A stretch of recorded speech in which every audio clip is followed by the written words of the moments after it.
sensação que eu tenho é que vai virar o tempo. Mas enfim, eu estou aqui nessa situação aqui em São Vicente para falar um pouquinho sobre a época do mercantilismo, das grandes navegações e da chegada de Martim Afonso de Souza aqui na região. Eu estou bem perto da Ponte Pêncil, que vocês já podem perceber ao fundo, né? E essa Ponte Pêncil aqui, ela também está bem perto de umas ruínas históricas, um pouco abandonada, né? Do engenho de Jerônimo Leitão, ou seja, essa região aqui ela também foi ocupada com a colonização trazida por Martim Afonso de Souza em 1532.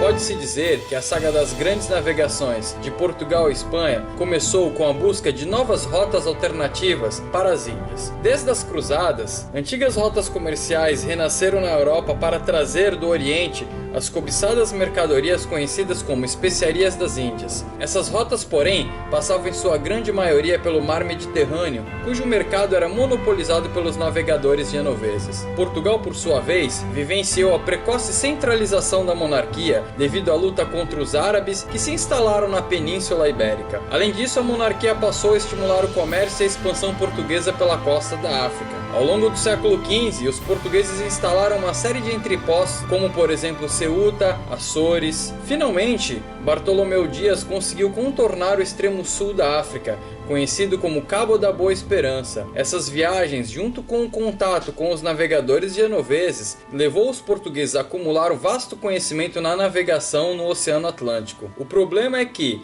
enquanto Portugal tomava conta da costa africana, os navegadores espanhóis buscavam outro caminho para chegar às Índias. A solução foi tentar circundar a terra. Por essa razão, Cristóvão Colombo chegou oficialmente à América em 1492, que foi batizada de Santo Salvador.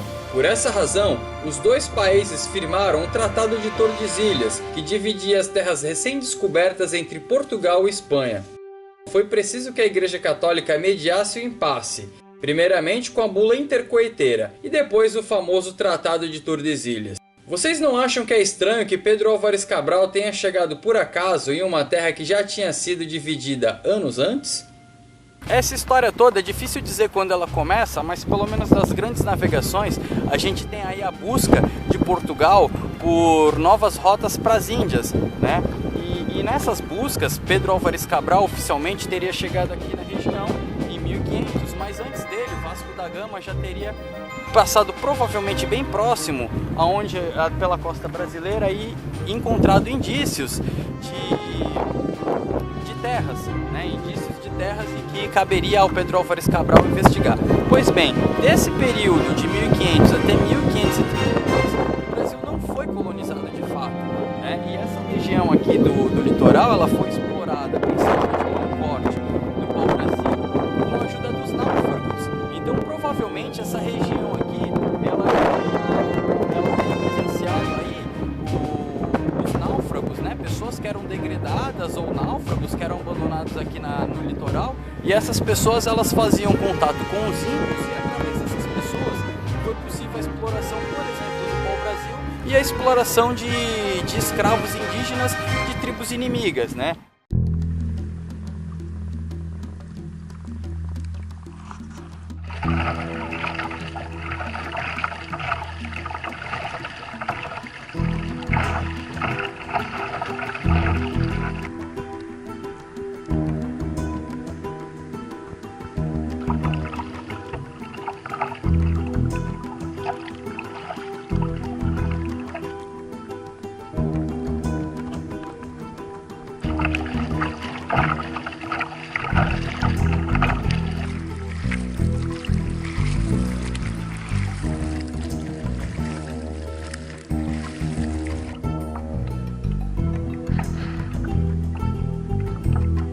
Era preciso dar uma ocupação de fato aqui ao território devido às grandes invasões que aqui se tinha. E também Portugal queria talvez encontrar um caminho para a Montanha de Prata, digamos assim, que seria o metalismo, né, do mercantilismo, e possivelmente esse metalismo aconteceria ali de Cananéia, partindo de Cananéia pelo caminho chamado de Caminho do Peabiru.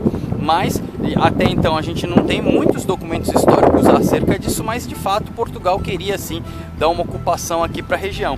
E aí então caberia ao Martim Afonso de Souza atracar nessa região aqui. E mais à frente ali, perto da Ponte Pêncil, a gente tem as ruínas do engenho de Jerônimo Leitão.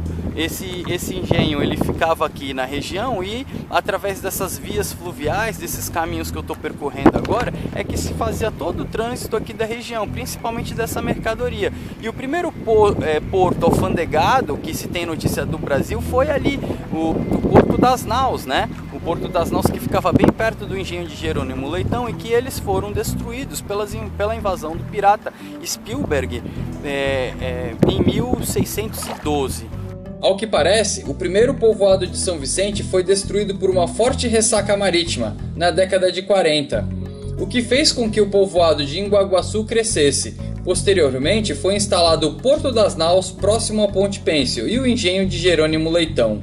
Então essa invasão pirata destruiu a vila e posteriormente a vila de São Vicente foi realocada em outro engenho emblemático que a gente tem aqui na região, é o engenho dos Erasmos, que fica em Santos, né, na zona noroeste de Santos, e que a gente vai conferir daqui a pouco. Agora, como que vocês imaginam que era feito o trânsito por essa região? Porque, como eu mostrei num vídeo anterior dos mapas aqui da região, do século XVII, século XVIII, aqui eram fazendas, eram os locais onde havia uma produção de gêneros alimentícios, né? Então, como que era feito esse trânsito? Justamente como eu estou fazendo agora, remando e utilizando os caminhos. O caminho do rei, por exemplo, que o caminho do rei data pelo menos de 1780, como consta no mapa. Então, vamos conferir um pouquinho dessa região aqui.